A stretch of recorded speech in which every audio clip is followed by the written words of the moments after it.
Hello class, आप सभी का स्वागत है मेरे यूट्यूब चैनल पे। सो आज की वर्कशीट रहेगी हमारी साइंस की वर्कशीट। ओके, साइंस की वर्कशीट रहेगी हमारी वर्कशीट नंबर 77 और आज की डेट रहेगी हमारी 27 जनवरी 2022 और फॉर क्लास 9th के लिए। यहाँ पे अपना नाम, यहाँ पे अपनी क्लास टीचर का नाम। सो आज का हमारा टॉपिक रहेगा चैप्टर नंबर 13, जो हमारा पहले भी चल रहा था, हम बीमार क्यों होते हैं। उसमें हमारा टॉपिक रहेगा उपचार के नियम। ओके, तो ज्ञान कहता है, जिज्ञासा दीदी, संक्रामक रोगों का इलाज कैसे किया जा सकता है। तो जिज्ञासा कहती है,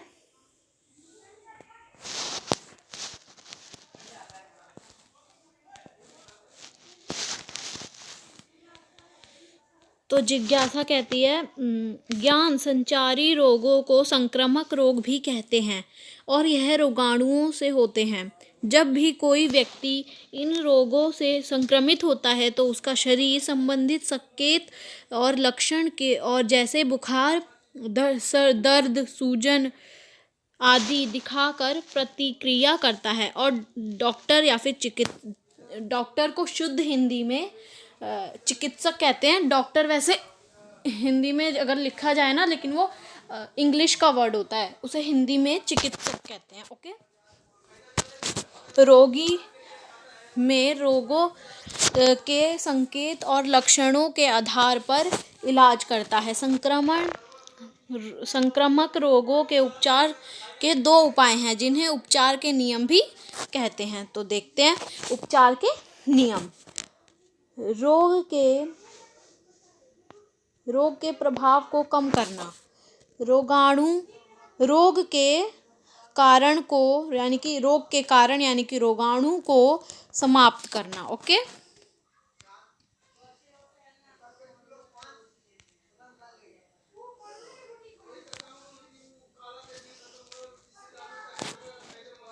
पहले हम पढ़ेंगे रोग के प्रभाव को कम करना। रोगी को तुरंत राहत प्रदान करने के लिए डॉक्टर बीमारी के प्रभावों यानी कि लक्षणों जैसे बुखार, दर्द, उल्टी आदि को कम करने के लिए कुछ दवाइयाँ देता या फिर लिखता है। इसे लक्षण आधारित उपचार यानी कि राहत कहते हैं। अगर आप जैसे कि जा रहे हो डॉक्टर के पास, डॉक्टर दवाई या तो कभी कभी लिख देते हैं कि मेरे पास नहीं है तो आप कहीं और से ले लीजिएगा, वरना दवाई दे देते हैं, है ना। तो वो तो आपका हो गया कि बस उस इलाज को आपने फ़िलहाल के लिए ठीक कर दिया। जैसे कि आप मान लो जिसको हार्ट अटैक की दवाई मिलती है, तो वह उसके हार्ट में जब भी दर्द हो रहा होता है और वो मतलब क्योंकि वो जो सोचता है ना, तो उसके हार्ट में दर्द स्टार्ट हो जाता है। तो उसके हार्ट में दर्द स्टार्ट हो जाता है, तो वही दवाई अगर वो खा लेता है तो उसका मन और उसका हार्ट शांत हो जाता है। ठीक है, तो बस वो फ़िलहाल के लिए था ना, ये तो नहीं था कि पूरा हार्ट का रोग ही मतलब उसका बीमारी ही समाप्त हो गई, उसका हार्ट अटैक ही ख़त्म हो गया, नहीं हुआ ना। बस उस हार्ट अटैक को अभी फ़िलहाल के लिए रोक दिया गया। ठीक है, इसके अलावा रोगी को बेड रेस्ट पूर्ण आराम की सलाह दी जाती है ताकि शरीर ऊर्जा का संरक्षण कर सके। ओके, उसके बाद नेक्स्ट देखते हैं। नेक्स्ट है हमारा रोग के कारण रोगाणु, यानी कि रोग के कारण मतलब रोगाणु को समाप्त करना, यानी कि पूरी तरह बीमारी को ख़त्म ही कर देना। यह उपचार का दूसरा उपाय है। रोगी की विभिन्न चिकित्सा रिपोर्टों के आधार पर डॉक्टर बीमारी के सही कारण और रोगाणु के प्रकार की पुष्टि करता है तथा उस रोगाणु को मारने के लिए औषधि यानी कि दवाई देता है या लिखता है, जिससे रोगी पूर्णतः ठीक हो जाता है। इस प्रकार देखते हैं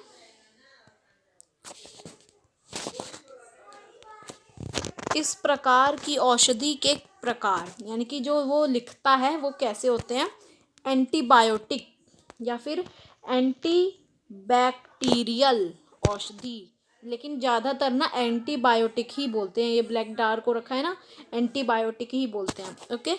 औषधि जीवाणु रोगों के उपचार के लिए, एंटीवायरल औषधि विषाणु रोगों के उपचार के लिए, एंटी फंगल औषधि कवक रोगों के उपचार के लिए है, एंटी प्रोटोजोआ औषधि प्रोटोजोअल रोगों के उपचार के लिए, कमीनाशक औषधि परजीवी कमी रोगों के उपचार के लिए।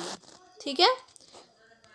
अब यहाँ देखते हैं, इधर हमारा क्या है,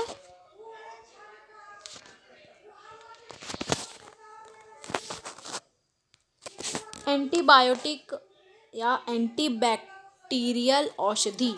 यह औषधियाँ जिनका उपयोग संक्रमित व्यक्ति के रोग कारक बैक्टीरिया जीवाणु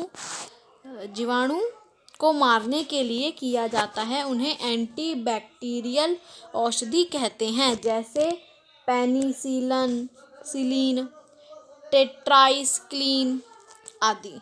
ठीक है। एंटीबायोटिक बैक्टीरिया के जीवन चक्र में जरूरी जैव प्रक्रिया को रोक देती है, जिससे बैक्टीरिया मर जाता है। ओके।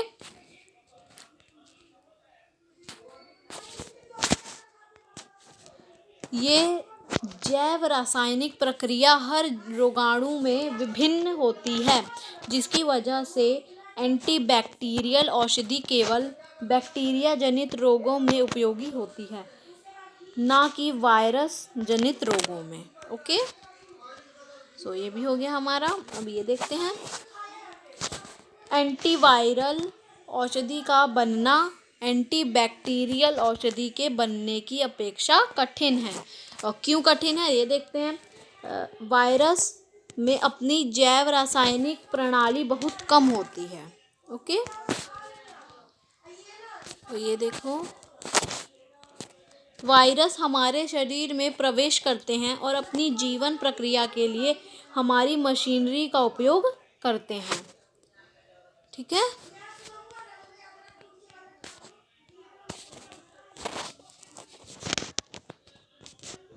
इन सीमाओं के बावजूद अब प्रभावशाली एंटीवायरल औषधि भी उपलब्ध है। ओके।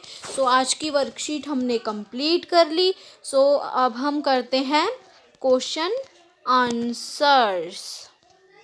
तो फर्स्ट क्वेश्चन देख लेते हैं यहीं पे। पहले स्वयं को जांचिए। पहला प्रश्न है, रोगों का इलाज करने के दो तरीके क्या हैं।